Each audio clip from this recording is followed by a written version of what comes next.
Welcome to Nonsense, Season 3, Episode 59, our big story and our second show of the week. I'm Jeff Parker. I'm Stu Little. I love, CJ, celebrating technological advances. Yeah? I know so many people who hate change. Sure. Once they learn something, they don't want to have to learn a new way of doing it. Yes. Even if the new way offers a ton of huge improvement. We call those Windows users. You and I love technological change. We love the learning curve, and we love how far we move forward, how fast human curiosity pulls us forward. Yeah, I don't love that my co-host knows that's true, and you like to just sprinkle stuff in front of me. That's not great. You're like, hey, look at that over there. Then 4 weeks later, I'm a master of some defunct JavaScript language. Like, thanks a lot, Jeff. But we both get excited about technological advances of all kinds. And I mean all kinds, which is why this time we're looking at cochlear implants, how new tech unlocks an improved spectrum of sound. Up next. Do you know, can you go the other way? Yeah. Like, is there like a cochlear mute button?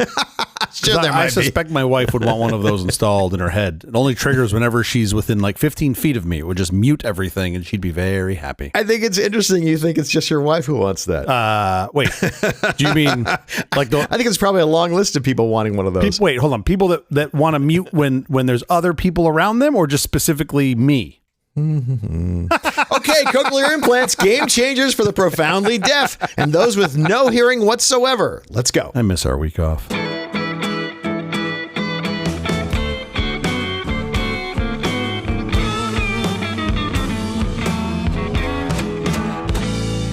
Cochlear implants are a sound revolution, yet astonishingly, studies suggest that less than 10% of adults who qualify and could benefit from this life-changing technology have received one. This massive gap in care is precisely why the latest wave of advances is so critical. The new generation of CIs is driven by dual innovation, smart electronics and gentler surgery. Externally, AI-driven sound processors are delivering unprecedented clarity, automatically adapting to filter speech from noisy crowds, a feature once deemed impossible. Internally, surgical advances prioritize the long-term health of the ear. This includes atraumatic electrode insertion, a precise, slow, and careful technique, sometimes assisted by robotics, designed to minimize the damage to the delicate cochlear structures. This soft surgery approach is key to preserving residual low-frequency hearing, allowing some users to combine their natural hearing with the implant's electronic signals for a more rich and natural auditory experience. These micro-miracles offer a path to a more connected world for millions. Sound where once there was none. This is some really funny stuff. My jokes for the deaf are they're gonna slay today, aren't they? Yeah, this is gonna be a good one for you. Oh boy. I would like to break this serious discussion into 5 areas. I'd like to have this serious with someone else, I think is what you're trying to say.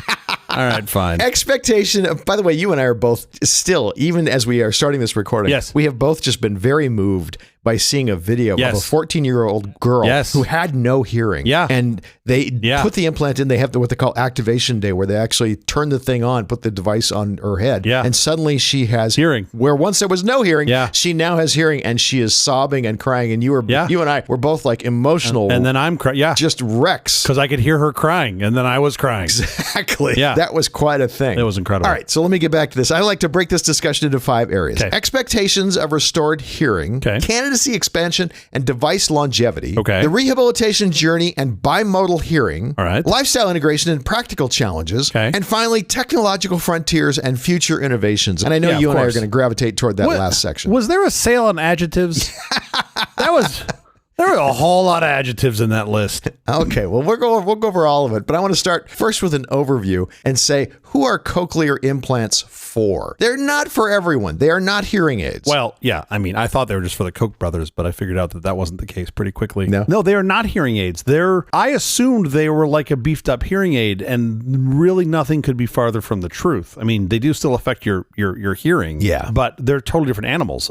Specifically, cochlear implants are for folks who are severely to profoundly deaf in one or both ears, and you don't get enough benefit from a hearing aid. So a hearing aid is basically a oversimplification, an amplifier and a speaker. That's really all it is, right? It's got a microphone. They'll maybe do a little bit of signal processing, but it's basically putting a speaker next to your ear with a little microphone and then being able to turn it up. And now they have Bluetooth. They do have Bluetooth. Yes, trust me. I used Bluetooth as a selling point for my father to get hearing aids, which totally worked. He 100% got hearing aids and then connected connected it to his phone and now just listens to music the entire time. Sure. So when I'm trying to talk to him, he can't hear me because he has music on in his ears and I can't tell. You come by him and he turns it up so that he goes, oh, hang on just a second. I got to adjust my hearing aids and I got to turn up the music. This is somewhat terrible, but the way he controls it, if he doesn't have his phone near him, is you tap your ear. So he's just constantly smacking himself in the head. And it's just hard not to laugh when he's hitting his ear. It's just, anyway.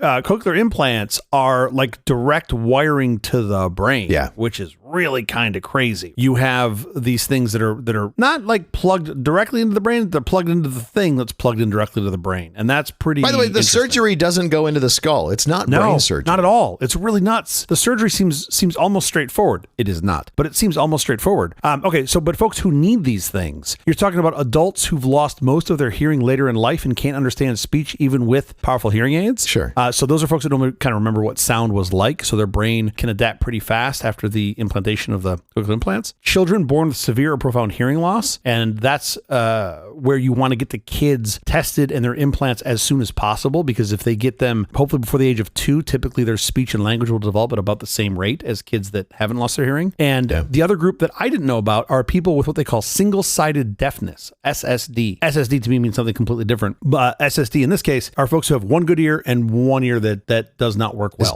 Is dead. And then they can do some really interesting tricks with the cochlear implant so that you now no longer just have, quote, one good ear. You can hear out of both ears. That's the basic gist of them. The cochlear implant has 2 parts. There's the part that's implanted into... Yes, the part that's implanted isn't near the cochlea. It's between the skin and the muscle. It's really right at the skin surface, just underneath the skin. They then take a wire, basically. The connection, Yeah, they make a small hole in the bone and they thread it through the bone into the cochlea so that it sort of wraps. The cochlea looks like a little snail shell. Sure. And it sort of wraps around it. And that's basically the receiver. The part that's under the skin is like the receiver. And you'll see the external component, which is what has the microphone. You'll typically see that wrapped around the ear. It'll have a speech processor, basically a little tiny computer that analyzes and digitizes the sound. And then it usually magnetically clips on to the skin, connected to the part that's implanted underneath your skin. It's really fascinating how it works, but it kind of snaps on and allows you to get that connection then all the way to the cochlea. Okay, so the cochlear implant world is basically a 3-horse race with a couple of scrappy contenders on the side. Tell me commercially, who is making these things? Well, first and foremost, the good news is neither of the 3-horse race or the scrappy side contenders are Tesla. Okay. So that's, I think, a perk. Cochlear Limited is the big one, right? They're the heavyweight champ. They have about 60% plus of the global market. They were founded in the early 1980s. This is the Australian company. Spun out of the University of Melbourne. Yeah, they're an Australian company. Yeah. And they've got a couple flagship products. They're known for reliability and long-term support. Like they seem like the one where you kind of just can't go wrong. Ironically, it doesn't convert everything it hears into Australian, which I thought would be really funny, but they don't do that. There's a company called Advanced Bionics that's here in the US. They're owned by Sonova, which is a Swiss hearing aid giant. They've been around for a little while. They're big on signal processing magic, and they're sort of more of a high-tech slant on this, a little bit newer, a little more flashy and proprietary. Sure. And then there's Medel, which is MED-EL. This is an Austrian company. They're family-owned. They're very science-driven, sort of user-focused. They're supposed to have excellent sound fidelity and a more, quote, gentle electrode design. Those are 3 big ones. Although Austrian audio is some of the best. You and I are both speaking into Austrian engineered microphones right now. Yeah, the Austrians are like the Germans. They have moved so far ahead in audio technology. Oh, yeah, for sure. Well, the Austrians are great. They're like the Germans, just with slightly less anger. Okay. Fantastic. You're going to answer the hate mail. Tell me about the honorable mentions. Who else is in the race? You got a couple other companies. There's a company in Denmark called Oticon Medical. They've got some cochlear implants. You've got Neurosoft, which is in France. They're sort of more of a regional player there. And then you've got a couple Chinese startups or newer companies. Like I think one's called Neurotron and Refresh. They're trying to improve their tech for sort of the more cost-sensitive markets, if you will. I think they're trying to make that a little less expensive. Also, ironically, on this, Chinese is one of the hardest languages to get to listen to, through a cochlear implant because it's so tonal. And we'll come back to that when we cover this here. But it's interesting how some languages don't work well with cochlear implants for real science-based reasons. So whatever they're putting in your ear in the surgery, you have that for a lifetime. But the outside components, they can be replaced. Yes. The part that's the microphone, the parts that's the processor, yes, that can all be replaced. It's then just talking to the internal stuff, telling it what electrical pulses to pass on to your auditory nerves. Yes, that part seems relatively what I'll call straightforward. not straightforward, but you've got a electrode and a receiver. So the thesis is that you want that to be a lifetime installation because you don't want to increase scar tissue. You don't want to do additional damage by taking those in and out. The exterior parts are ones you would expect to replace every sort of 5 to 10 years. There's a story a guy tells on YouTube of losing his cochlear processor, the external components in a taxi cab. Oh, yeah. And it drops down into a seat, and he becomes so dependent on this thing, and this thing has fallen into the seats, and he can't get it. Sure. And the taxi cab driver just wants to get paid and get out of there. Yeah. And he is watching his hearing drive away. Terrible. Heartbreaking. I feel the same way with my Labubus. Get driven away. Oh, my. There's no way to make that funny. The guy's hearing just left. Like, that's terrible in every possible way. And he's completely dependent on it. Yeah, sure. And he's completely dependent on it. Like, I mean, I guess what's the closest thing you could feel on that? Like your cell phone? Well, think about if your glasses were in the car and they drove away, but you go back to your house. These days, glasses are so cheap. You have 9 pairs laying around at your house. I'd waddle back into CVS and buy another pair for $3.89, and I'd go on my merry way. Unless you had an astigmatism, sure, and then you'd have to get a prescription. I'd squint in one eye. I'd be okay. But this guy can't hear. Yeah, the hearing thing is a much more exotic piece of equipment. He's concerned about am I going to have to pay the costs? Yeah. Because it's thousands of dollars. Let us talk about expectations of restored hearing. A cochlear implant doesn't restore hearing in the traditional sense. It redefines it. The sounds it delivers are not electrical, not acoustical. They are often described as robotic, mechanical, or digital when first experienced. The brain must learn to interpret these signals, rewiring itself through training and time. So this was one of the more fascinating parts of this to me. So it's like, what does this sound like? First of all, how do you know what it sounds like? Because how does somebody that can't hear without them show you what they sound like with them? Like, that seems very hard to figure out. There have been some interesting examples. I'll put some links in the show notes, but what you're hearing is a much lower resolution of the spectrum. So instead of hearing what's human hearing? You can hear thousands of different tones. Well, think about this. You have a modern CI has about 8 tones to it. What I'll call tones. Give or take. Somewhere between 8 and 20. Yeah. So imagine seeing the world in 8 to 20 colors instead of the millions of colors your eye can perceive. There's a bunch of people, especially in this country, that see the world in one color. Okay. So that's maybe not the best analog to use. Remarkably, over time, your brain figures that out and translates the ultra low resolution sound. Well, this is what's so fascinating. Into understandable communication. Yeah. We hear on the order of thousands or tens of thousands of tones, right? Your typical ear. You have thousands of hairs. Little hair follicles. In your cochlea that are giving you... I'm half Italian. I have tens of thousands of little hairs in my cochlea. But it's the Mediterranean blood in me. No, yeah, this is what's so amazing. We hear on the order of thousands, tens of thousands of tones, give or take. These implants, you see basically... 8 to 20. 8 to 20, right? So it's like... 3 or 4 orders of magnitude. That number will improve with time, I'm sure. Yeah, of course. But even just with that, it's a difference between not hearing any, so 0, and being able to make out words. Right. But the challenge is when you plug this thing in, it's not like what you're used to. If you could hear before and now you've lost your hearing, it doesn't sound the same. It sounds much more, they describe it as sort of mechanical and robotic. It sounds like 8 tones. It sounds like 20 tones. It sounds like 8 tones. Yeah. But just to go back to something you had said, it's not it's not an acoustical simulation. It's not right now what's happening when you hear this show, you're hearing these little hairs. What you're hearing are the hairs vibrating inside your cochlea, and that gets translated into electrical signals that your brain has figured out over the years to interpret as sound. Over millions of years. Yeah, I mean, true, over millions of years.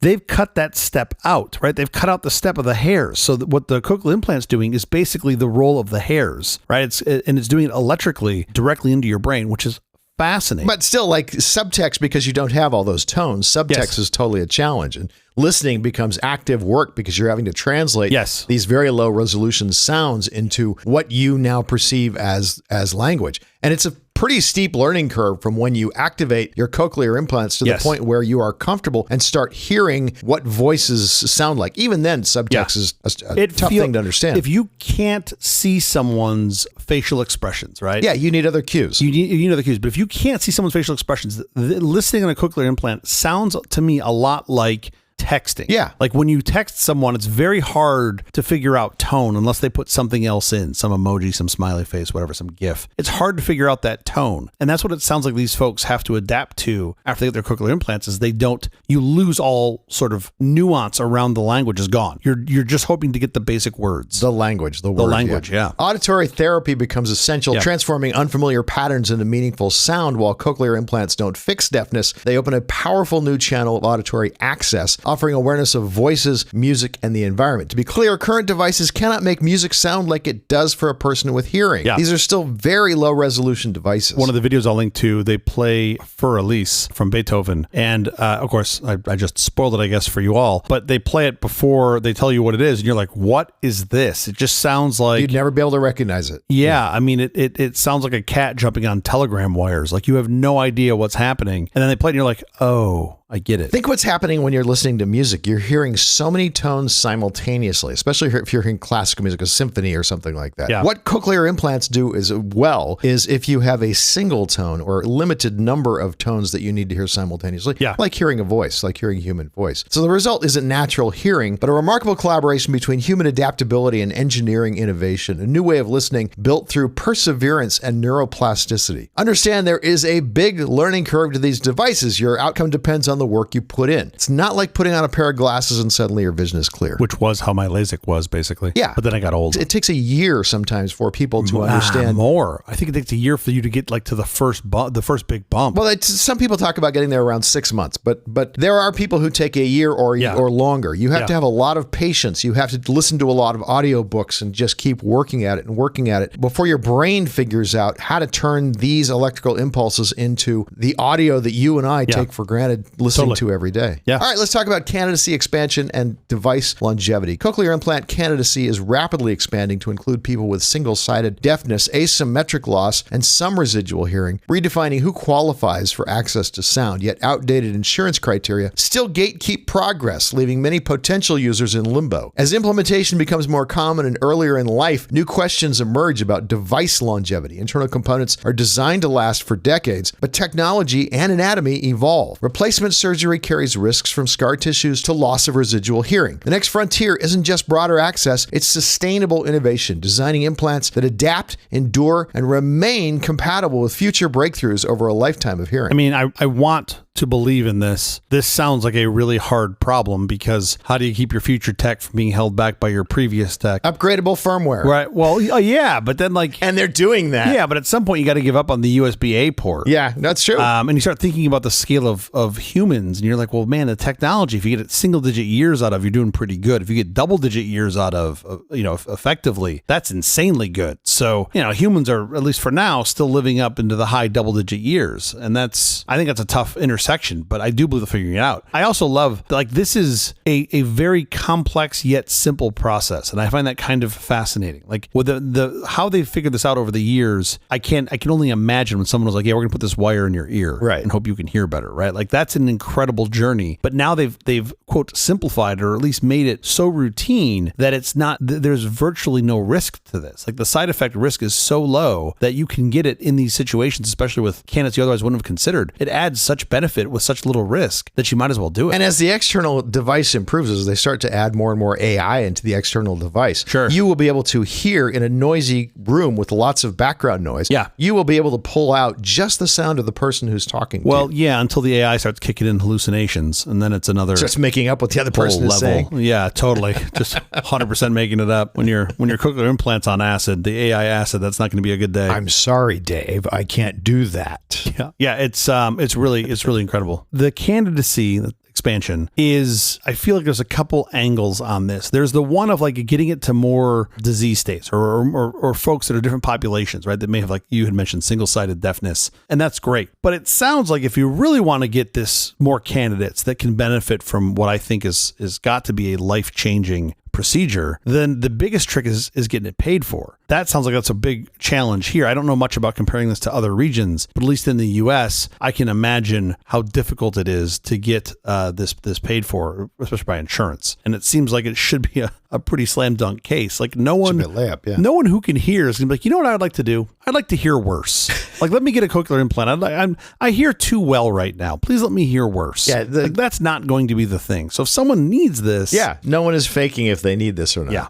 And that's why we should pay for it. True. So they can get it. And then hear, which then makes them more productive. It gives them more confidence. It gives them more opportunity. Like this seems like a net positive. Way more opportunity for sure. This seems like this is a net positive, not just for them, but for everybody around them, right? GDP goes up. Like you've got more people that could work and do things, even more constructively. Not that they couldn't work before, but there are more opportunities for them. Let's talk about the rehabilitation journey and bimodal hearing. Activation day is just the starting line. Yeah. When the cochlear implant first stimulates the auditory nerve, the brain hears sound, but not meaning. Rehabilitation transforms that chaos into comprehension through hours of listening practice, speech therapy, and neural training. Progress is not instant. It's built through persistence and plasticity. This to me is much like orthopedic surgery. You go through any major orthopedic surgery and you're like, whoa, man, I am so glad to be through the surgery. Turns out that's the starting line. Yeah, that's the easy part. That's where you start. You start after the surgery because you get to go sleepy time from the propofol during the surgery. Yeah. And you wake up and you're uncomfortable and you don't know where you are for a little while. And then you're like, oh, okay, great, I'm through that. Now comes the rehab. And that's, anywhere from 3 to 6 to 12 months, depending on the surgery. Rehab is a good analog for this. Yeah, that's what it You're is. really learning how to hear things in a completely different way. You can kind of think of it not even as hearing. It's a different kind of hearing. It's a completely different animal. It's really fascinating. What is been the most impressive in this research we've done for this is just how quickly the brain adapts. And there are some great videos and some articles that we'll share in the links where these folks talk about how at first you're just struggling to make out the words after you get your implant.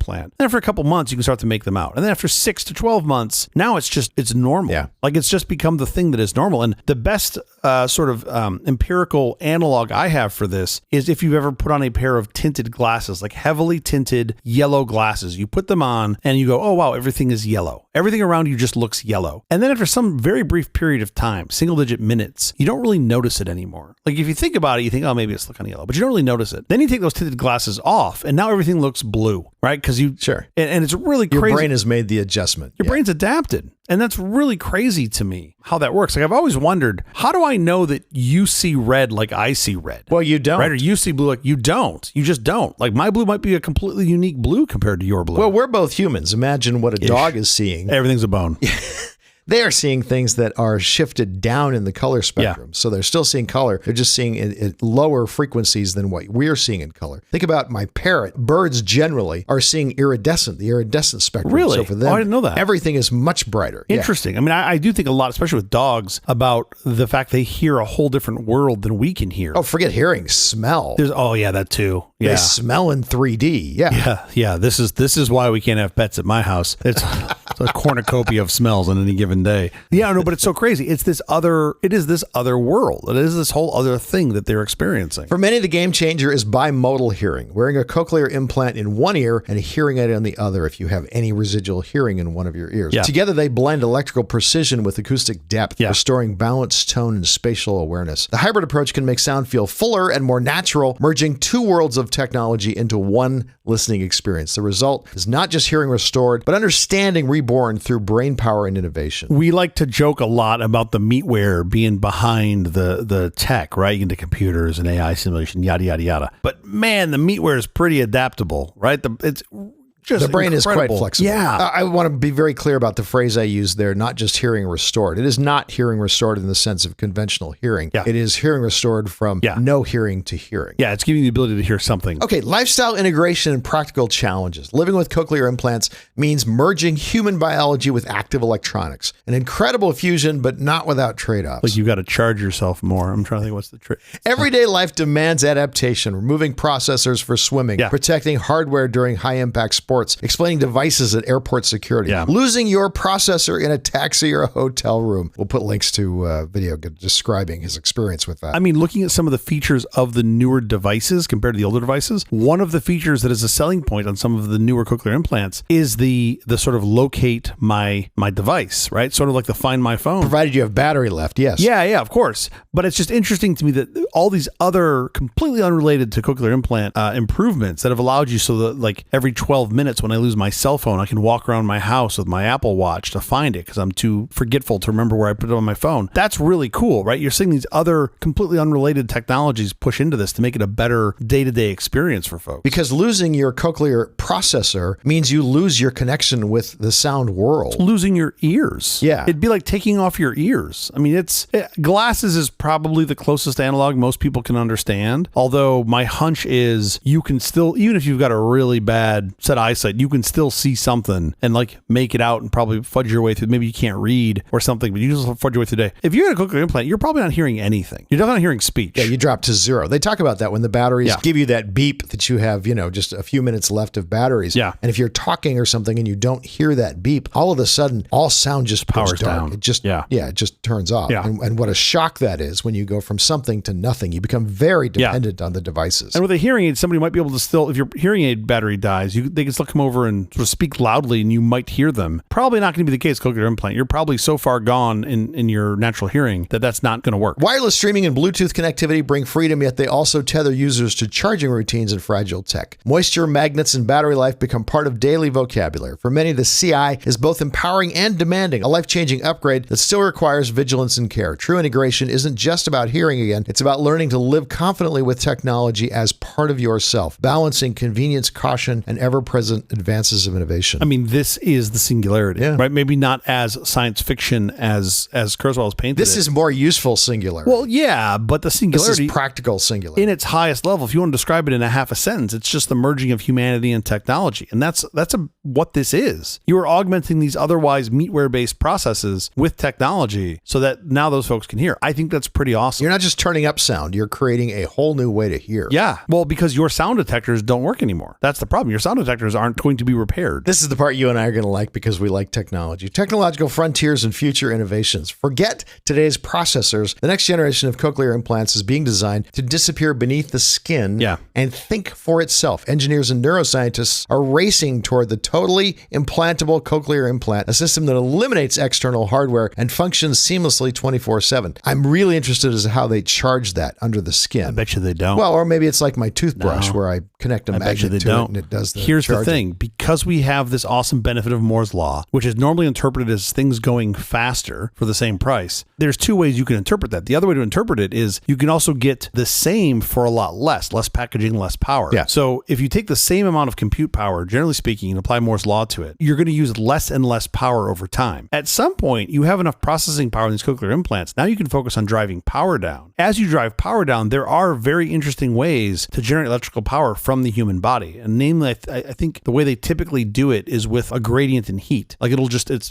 basically the Matrix. Oh, interesting. They'll steal heat from your body to generate a little tiny bit of current. And now you can get rid of batteries, right? Now you're powering your cochlear implant just from the heat that your body, the heat you produce. Yeah. Now, I don't know for sure that's happening with cochlear implants, but I have read about this in other implants, other things that they're doing. There's another way they can do it too that's a little more technical, and I think it requires you to be close to the bloodstream, so maybe not applicable here. But it's really fascinating, and I think this is the stuff that really unlocks the science fiction version of singularity that at least I think of when I hear Kurzweil's name, which is tech that's just like swimming around inside me. This is like a big step in that direction if you can do it. Artificial intelligence is being woven into these systems capable of analyzing and filtering sound in real time. Imagine an implant that doesn't just amplify noise, but understands it. This is what I need in hearing aids. Yeah. Distinguishing voices in a crowded room, adapting automatically to new environments, and personalizing sound for each listener's brain. These breakthroughs raise the question, can technology finally bridge the gap between electrical stimulation and the rich complexity of natural hearing? We are absolutely not there yet, but the future is bright. I have to believe that we will get there. And I have to believe the rate at which we're going to, like this tech's only existed for 40 years? And it's exploding right now. Yeah. The advances being made right now are I gotta believe that's going to continue. Yes. Like at some point when you can map out or triangulate where all the hairs are and map a signal to every single hair, you're probably in the window now, right? The scale here of number of hairs is low. We're talking about single digit thousands, right? Like that's relatively low in the world of computation. Okay. So now being able to generate a signal for each one, that's not that hard. I mean, for example, look at the low Earth orbiting satellite antennas that we have. Those are antenna arrays that are in the hundreds or thousands of little tiny antennas on one flat panel. Yeah. And they're doing digital signal processing across every single antenna to figure out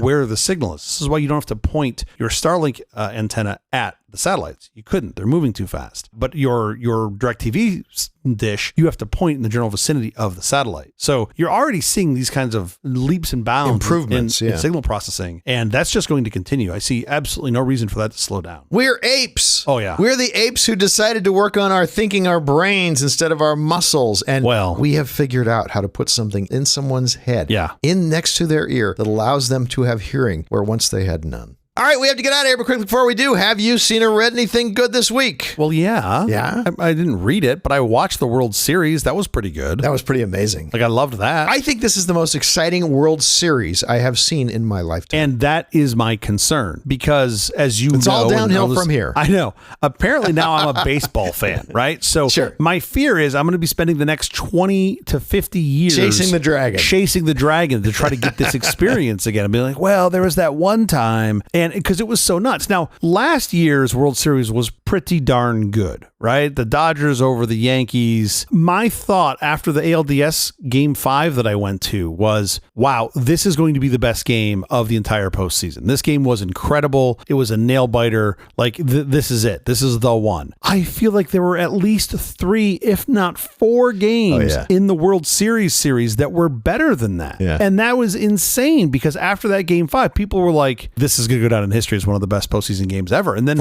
we had 4 more. Now, they had the World Series, and it was just like every single one was just this epic, a nail biter, epic performance. Sure. And by the way, I'm not just saying this as a Dodgers fan. Like, I'm saying this as a observer of Dodgers and Blue Jays. Both teams had some absolutely amazing moments. It was really incredible. So anyway, I can't not highlight that. It has sparked this thing in my brain to go back and watch what I think are my 2 favorite baseball films, which would be, of course, The Natural from 1984, which I probably haven't seen in 25 years. And then, of course, Major League from 1989 with Mr. Sheen, because that was also a pretty fun run. So great. That's what I'm going to suggest. Have you seen or read anything good that's not the World Series or a baseball film? There. Good luck with that. I will say, in relation to this episode, it is 2021's Best Picture Oscar-winning film, CODA. It centers on Ruby, the sole hearing member of her deaf family who juggles the family fishing business with a secret passion for singing. The film explores the push and pull between familiar obligation and pursuing one's dreams. It features authentic casting with deaf actors playing the deaf roles and utilizing American Sign Language seamlessly. Amazing. It is a heartwarming coming-of-age story that culminates in a powerful emotional experience where family connects through music and sign. It is beautiful. CODA, which stands for Child of Deaf Adults, on Apple TV Plus now. I don't want to tell you I've heard this is a great film because it literally won Best Picture. It's a great film. It's supposed to be incredible, right? Yeah. And it's so moving. And also another just amazing, like, again, your recommendation. I made 9 recommendations and somehow still yours is better. I mean, I picked a film that had Robert Redford in it and I still can't win. Anyway, CODA is wonderful. Very different I'm going to check those out, I promise. That is the episode. Thank you for joining us for all this nonsense. A truly terrible podcast from our awful company. Visit us on the web at nonsense.productions. I'm Stu. I'm Jeff Parker. If you like this program, please follow, download, subscribe, and like at Apple Podcasts, YouTube Music, Amazon Music, AntennaPod, iHeartRadio, Spotify, my favorite Overcast, wherever you may get your podcasts from. Nonsense Studios relies on Pipewire for handling audio and video under Linux. Powerful and efficient, Pipewire achieves low latency and low CPU utilization through a graph-based processing engine implemented in 30,000 lines of open-source straight-C programming. If you use audio and video on Linux, check out Pipewire. You nerd. We'll be every Tuesday and Thursday morning for more nonsense. Please join us.